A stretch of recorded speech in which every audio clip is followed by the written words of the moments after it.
Hey everybody, welcome back to the channel. This is a quick little video and I'm busy working on some artwork for my brand new role-playing game DUSK. Now, I didn't actually draw this. I purchased this piece of stock artwork and what I found is that I want to show you how you can use GIMP to actually color in sort of black and white and grayscale artwork.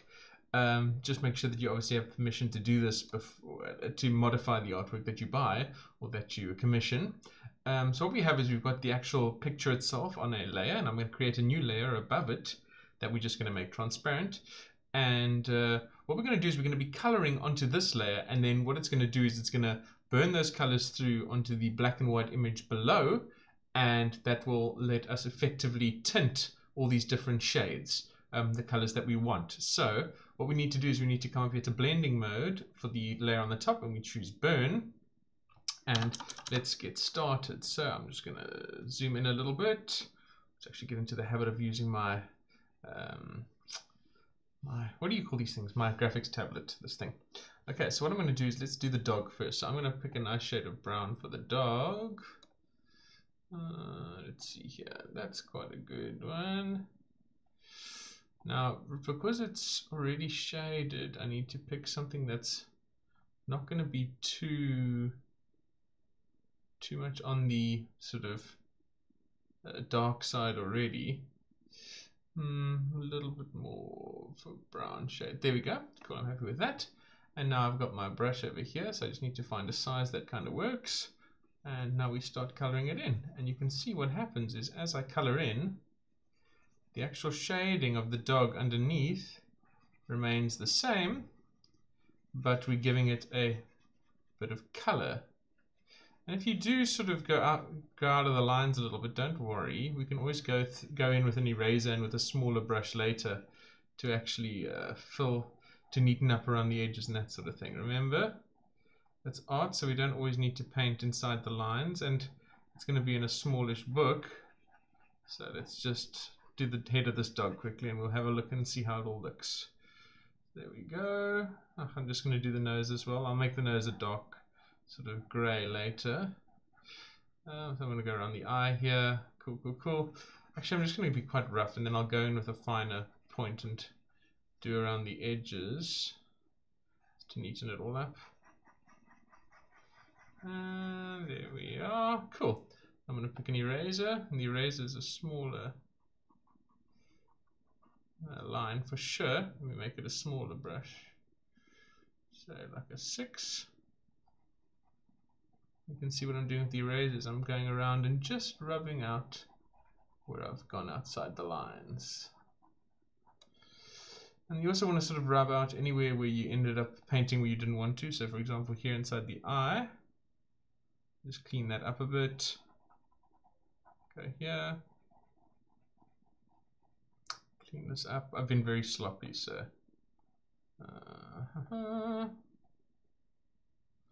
And we'll come in here a little bit. Now, one of the tricks is when you are sort of coloring in a piece, you want to work on a few colors and stick to those. Remember, having a fairly limited palette is one of the things that's going to make the artwork seem a little more realistic. So we don't have like a million different colors for everything. We just have a few colors that we stick to for the whole piece, and it's going to make it look sort of coherent and nice. So let's move down a little bit. Oh, yeah. This is maybe not the most entertaining thing in the world to watch, but what it should give you is an idea of how this is done. So we zoom out a bit. You can already see that that dog is sort of looking a lot more exciting and vibrant. I'm going to zoom in onto its nose.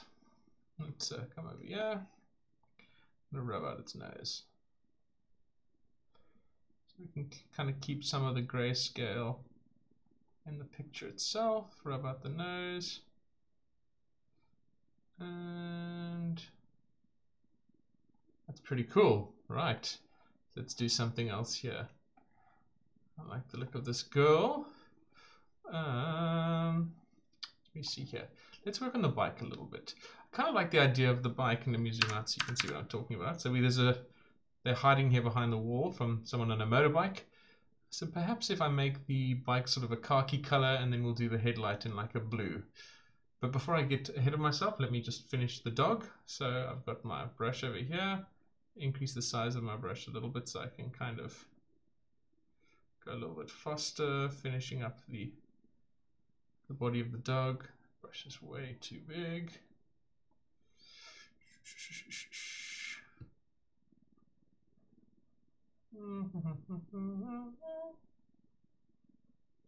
Be a great time for the computer to crash, eh?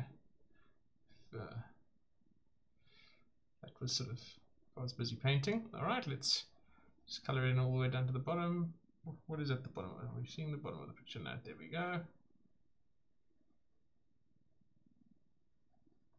So you can see that where the artist has shaded the actual color, the actual brown that we've chosen for the dog goes darker and brighter. This is like a cyborg dog, so that's pretty exciting. I'm going to just roughly do the dog. I'll go around and neaten it up afterwards. So the dog has got like a robotic arm, which is, I'm sure we'll all agree, pretty exciting.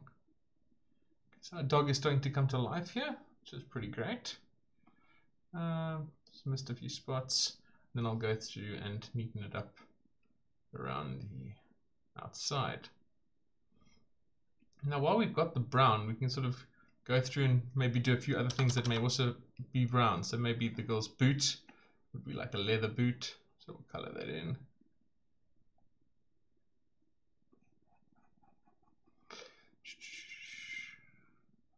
It's quite like a therapeutic process, this, because we're just coloring in.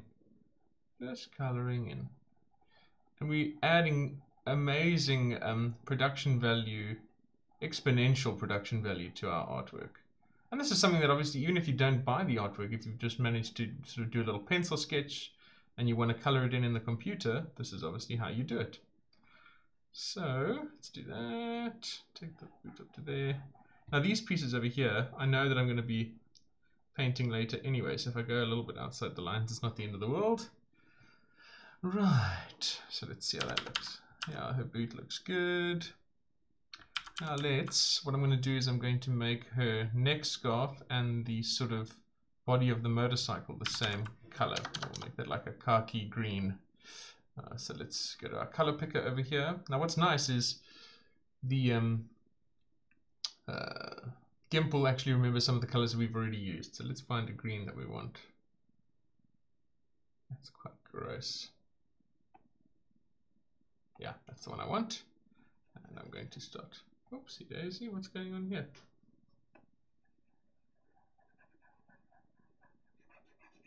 Oh, interesting. So maybe burn is not the color mode that we want. Maybe overlay is. No, why is none of this working? Soft light.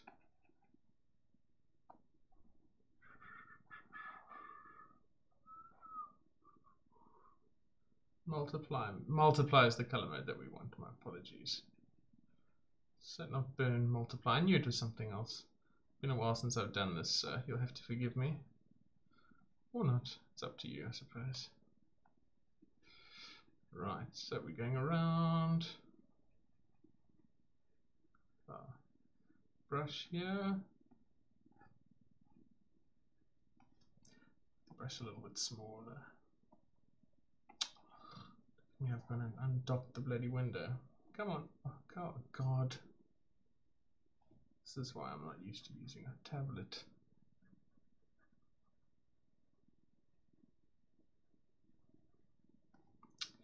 Okay, well anyway, that'll do the trick.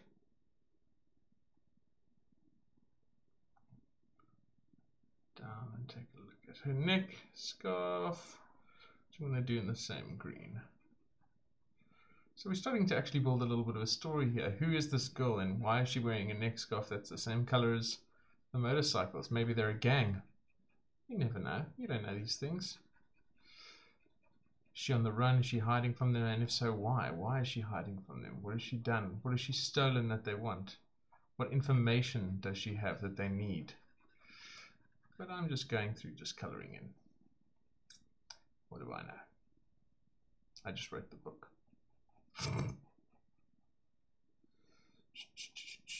So you can find and you can commission black and white line art for fairly cheap.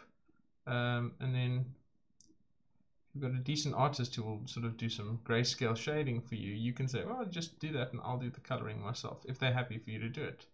You can see that it's just really a matter of patience. It's time consuming, but it does add a lot to the overall look and feel of the piece.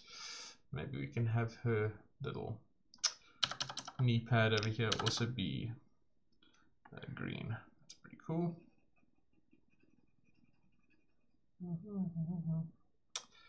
And I think I'll just go a little bit further. I'll do the headlights.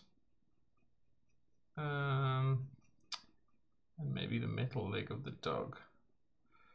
Now you see, when we've got this color, we've chosen a color, it's useful to kind of go through and pick a few things that are the same color and do them all at the same time while you've got that color selected. And then what you do is you end up constructing a picture with just a few really sort of nice, very selective colors.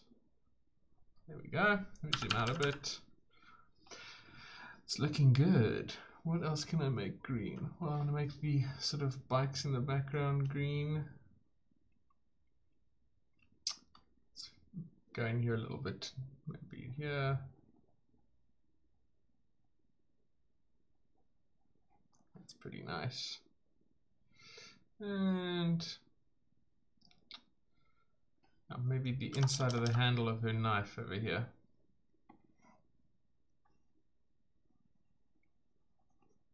That can be green.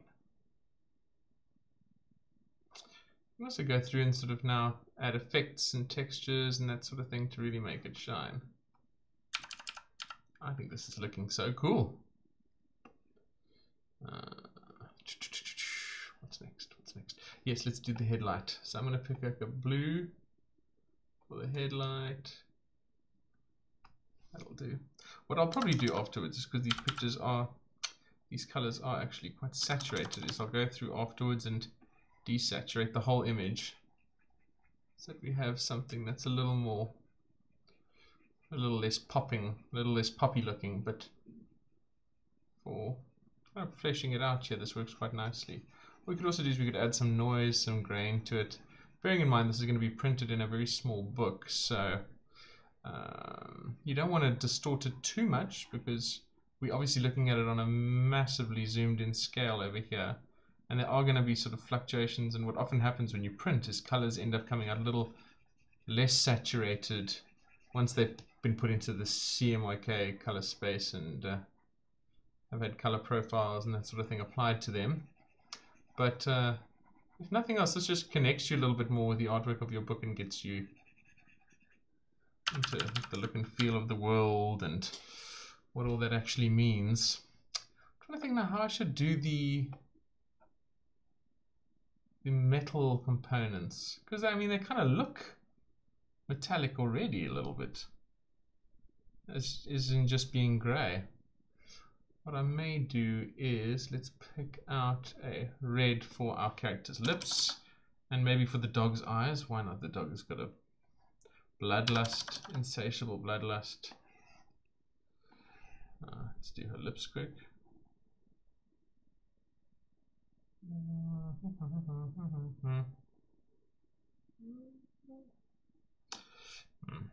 I don't really like that. It looks like she's wearing lipstick. So let's do the dog's eyes maybe in the red. So we're finding the iris, coloring in just the iris with some of this red. Nice. Maybe have her eyes be the same blue as the headlights. Now that works quite nicely. Okay, so let's do her skin tone. Let's have her be sort of dark skinned, because obviously she's living in exposed to the harsh environment.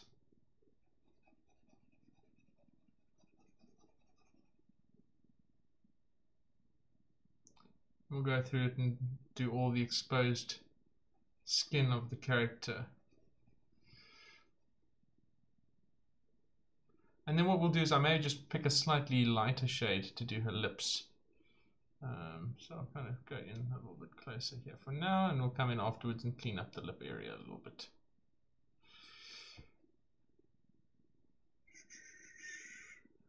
And then this is where you need to be careful when you're coming into sort of contact with two areas that you've already painted with a color.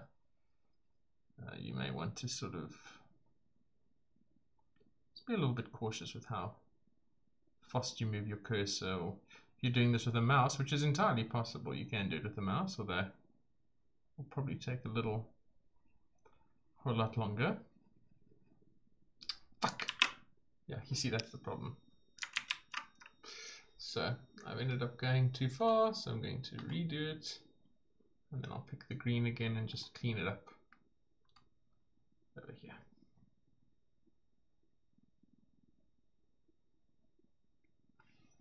Back to the brown, and I'm just going to carry on.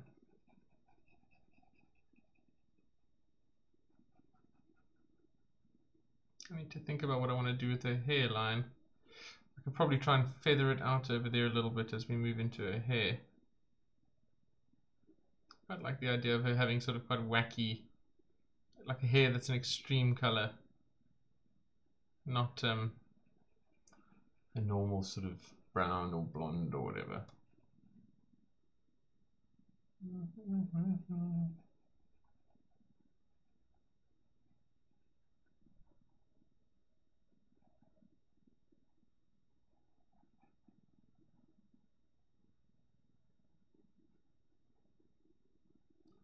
Through and do the rest of the face. Neaten up some of the areas where I've obviously missed.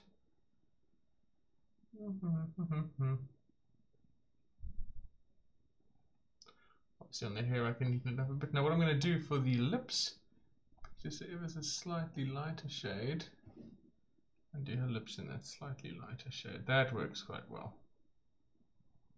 I'm going to make my brush a lot smaller for this. Bigger than 1 pixel there. Let's zoom in even further.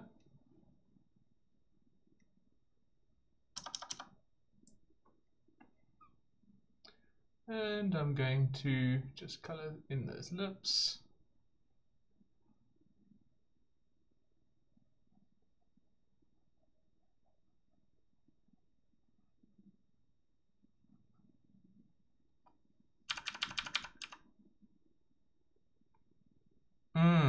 That's cool. I'll do the same thing. I'll make her fingernails the same shade as her lips, and then I will make her hands the same color, obviously, as her skin. So let's do that. I'll do the actual hands first.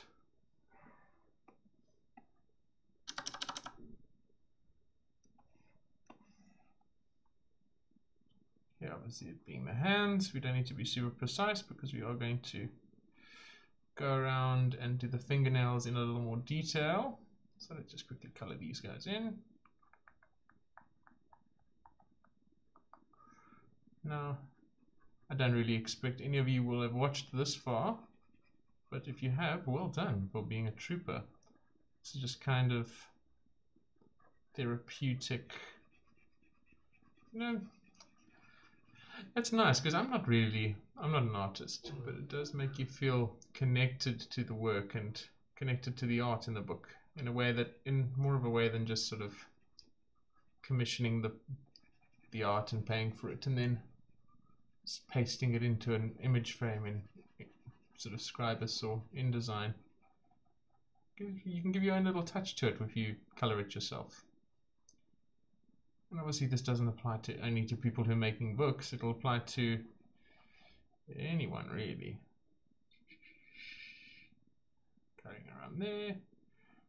Remember, if we're going to do more painting of the fingernails, we don't need to be super precise, rather go into the fingernails a little bit.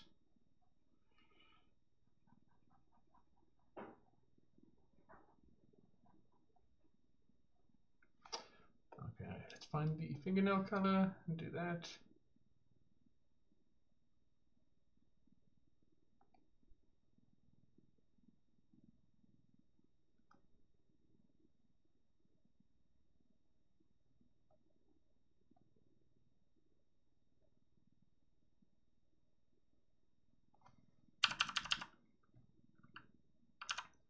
That's probably where I'll leave it for now. I think that we've come quite far, but you get the general idea of how this whole process works. So that's what we're going to be doing for the artwork for some of the artwork for the new edition of Dusk.